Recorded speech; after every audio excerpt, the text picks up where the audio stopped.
આજકાલે જે ચર્ચામાં એક વિડીયો ચાલે છે, આપ બધા જાણો છો, ચારણત્વ વિશે, આઈમાઓ વિશે, માતાજીઓ વિશે અને સોનબાઈમાં વિશે, ગીગાભાઈ કરી અને જે ઝેર ઓકે છે એમને, અને એટલું બધું કે જાણે એમને આપણે નુકસાન કંઈક કર્યું હોય એવા બધા શબ્દો, અને ઓલું કે ઓટલા યુનિવર્સિટીઓ જે ખબર જ ન હોય એ માણસ આટલું બધું કરે છે. તો મારું કહેવાનું એટલું જ છે કે પહેલાં તો ચારણત્વ શું છે એ તમે જાણો, અને ન જાણવું હોય તો બોલાય નહીં, અથવા તો જાહેરમાં ન બોલાય.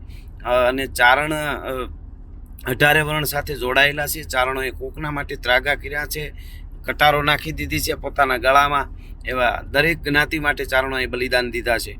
ચારણોએ માગ્યું નથી, માગવા એવો વખત આવ્યો છે ને આ ઉજળો ઇતિહાસ બનાવવા માટે કીધું છે. ક્યાંક માથા માગ્યા, ક્યાંક હાવજ માગ્યા, એનો ઇતિહાસ રહી જાય. વૈયા તો બધા જ આવવાના છે.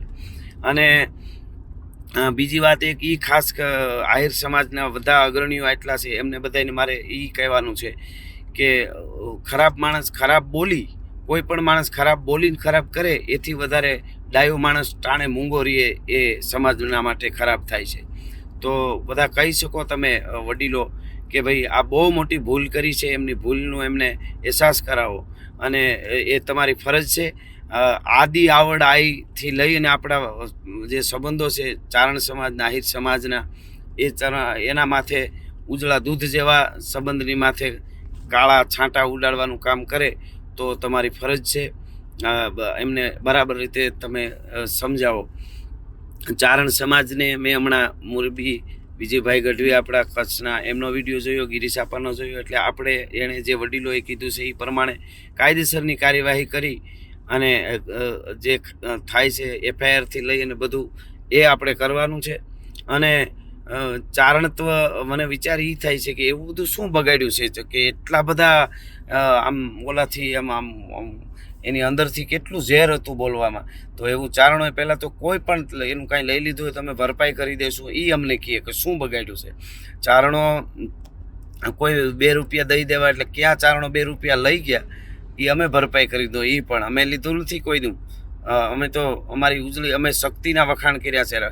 અમે એની અંદર કોઈ પણ શૂરવીર થઈ ગયો, એને પરાક્રમ કર્યું છે, એના કોઈ જ્ઞાતિમાં કોઈ થયો એની અમે વાતો કરી છે. એક જ્ઞાતિની કરી એવું નથી, જે જ્ઞાતિમાં વધારે હોય તો એની વધારે વાતો કરી હોય એ વાતો કરી છે. અને એટલે આ ફરીને હું કહું છું, આહિર સમાજમાં અનેક અગ્રણીઓ છે, એને બધાએ એમને બરાબર એમને સમજાવે કે શું છે ચારણત્વ એ. અને આ બોલ્યા છે એ બહુ ભૂલ મોટી કરી.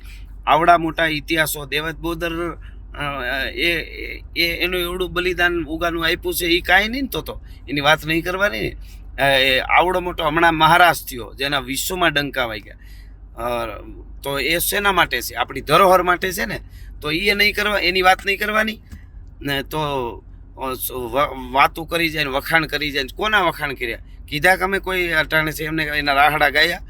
આ અટાણે કોઈ એવું આમ ખરાબ કામ કર્યું હોય તો એના રાહડા ગાયા? અમે તો સારું કર્યું એના, અને એ તો સારી વાત છે. બિના ગુણ કિયો ગાન કાગતા કો પાપ કહો, પણ ગુણ કોન કિયો ગાન વહી બળ પાપ હે.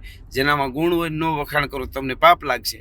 એટલે અમે એના વખાણ કોઈ પણ ના કર્યા છે. કોઈ અમારે જ્ઞાતિ હારે લેવા દેવા નથી. એની અંદર પડેલી શક્તિ, એનું પરાક્રમ, એના જ વખાણ કર્યા છે, વ્યક્તિ કોઈ પણ હોય. એટલે બીજી વાર વિચારજો, જાહેરમાં ન બોલો. તમારે ઘરે બેહીને ગમે એ વાતો કરો એનો કોઈ વાંધો નહીં, પણ જાહેરમાં આવી વાતો ન થાય.